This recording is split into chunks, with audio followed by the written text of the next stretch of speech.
ஹர ஹர சங்கர ஜய ஜய சங்கர ஹர ஹர சங்கர ஜய ஜய Sankara. போலூரில் post மாஸ்டராக வேலை பார்த்த அவர் தினம் தினம் எந்த வேலை எப்படி இருந்தாலும் மகா பெரியவாளை ஒரு தரம் மனசால நினைத்துப்பார். அவரோட பிராத ரட்சையை தாங்குகின்ற பாக்கியத்தையாவது தனக்கு தர வேண்டும் என்று ஆத்மார்த்தமாக வேண்டிப்பார். ஒரு சமயம் மகா பெரியவா யாத்திரை பண்ணிட்டு இருந்த வழியில் கலசப்பாக்கத்திலே 2 நாள் முகாம் போடலாம் என்று கூறினார். அங்கே தங்கி இருக்காருங்கிற விஷயம் தெரிஞ்சதும் போலூர் பக்தர் உடனடியாக புறப்பட்டு கலசப்பாக்கத்துக்கு வந்துவிட்டார்.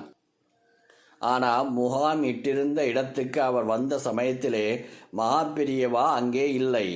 அங்கே இருக்கிற கோவிலுக்கு சுவாமி தரிசனம் பண்ணுறதுக்காக போயிருக்கார். கொஞ்ச நேரத்திலே வந்துடுவார் என்று அங்கே இருந்தவா சொன்னார். ஆனால் மகா பெரியவாரை உடனே தரிசனம் பண்ணியாகணும், கொஞ்சம் நேரம் கூட காத்து கொண்டு இருக்க முடியாதுன்னு அங்கே இருந்து விடு விடு என்று ஆச்சாரியா போயிருந்த கோவில் பக்கமாக வேகமாக நடக்க ஆரம்பித்தார்.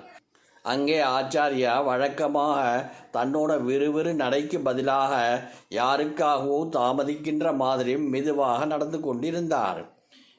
வேகமாக போன பக்தர் பரமாச்சாரியா கோவில் வாசலை நெருங்குகின்ற சமயத்திலே சரியாக அங்கே போய் சேர்ந்தார்.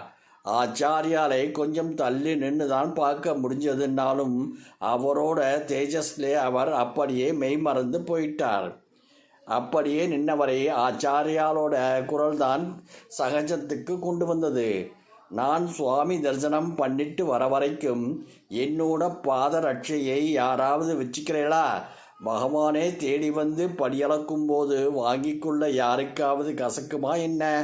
நான் வைத்துக்கொள்கிறேன் என்று ஆளாளுக்கு கை நீட்டினான்.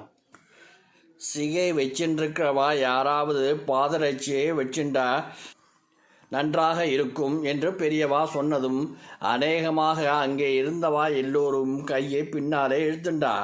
ஒருத்தரை தவிர அங்கே இருந்தவாள்ல சிகை குடுமை வச்சுட்டு இருந்தவர் அவர் மட்டும்தான்.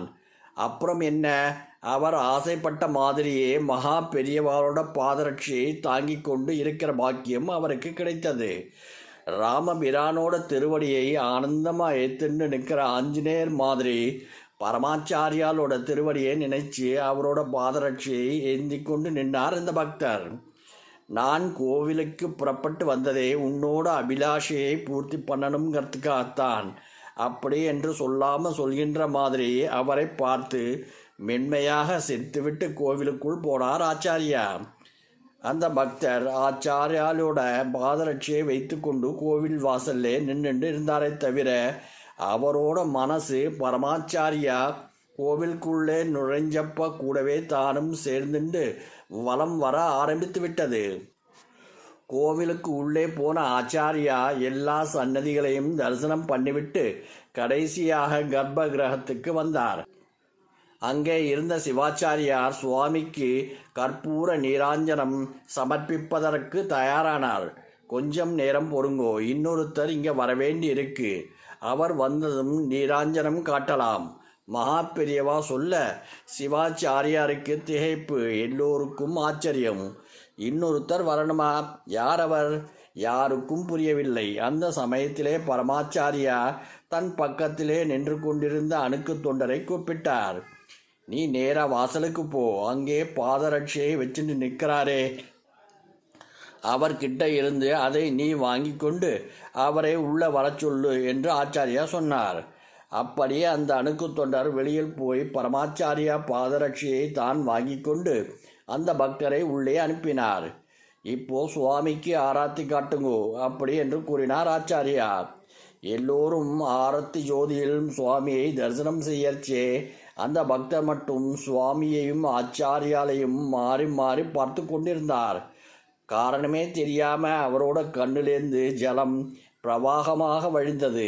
அடுத்தது அம்பாள் சன்னதிக்கு போனபோது அப்படியே பார்த்துட்டு இருந்தார். தரிசனம் எல்லாம் முடிஞ்சு முகாமுக்கு திரும்பியதும் நமஸ்காரம் செஞ்சு ஆசீர்வாதம் வாங்கிக்க வந்த அந்த பக்தர்கிட்டே, என்ன உன்னோட மனசுல நினைத்தது பூர்த்தியாச்சா அப்படி என்று கேட்டு பிரசாதம் கொடுத்து ஆசீர்வாதம் பண்ணினார் பரமாச்சாரியார்.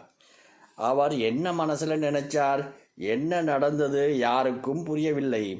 கொஞ்சம் நேரத்துக்கு அப்புறம் புறப்பட தயாரான அவர்கிட்ட அணுக்கு தொண்டர் ஒருவர் கேட்டார். மகா பெரியவா கோவிலுக்குள்ளே நுழைஞ்சதும் என் மனசு எங்கிட்டேயே இல்லை. ஒவ்வொரு சன்னதியா கற்பனை செஞ்சு பார்த்த நான் இவ்வளவு நேரம் ஆச்சாரியா சுவாமி சன்னதியில் நின்று கொண்டிருப்பார். சிவாச்சாரியா ஆரத்தி காற்றச்சே சுவாமி மூலவராகவும் ஆச்சாரியா உற்சவர் மாதிரியும் இருப்பா. அந்த காட்சியை பார்க்க எனக்கு கொடுத்து வைக்கலையே என்று நினைத்தேன்.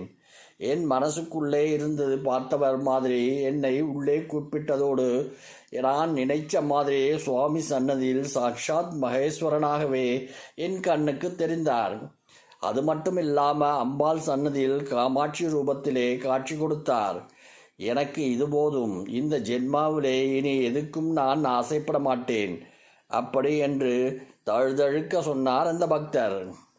ஹர ஹர சங்கர ஜய ஜய சங்கர ஹர ஹர சங்கர ஜய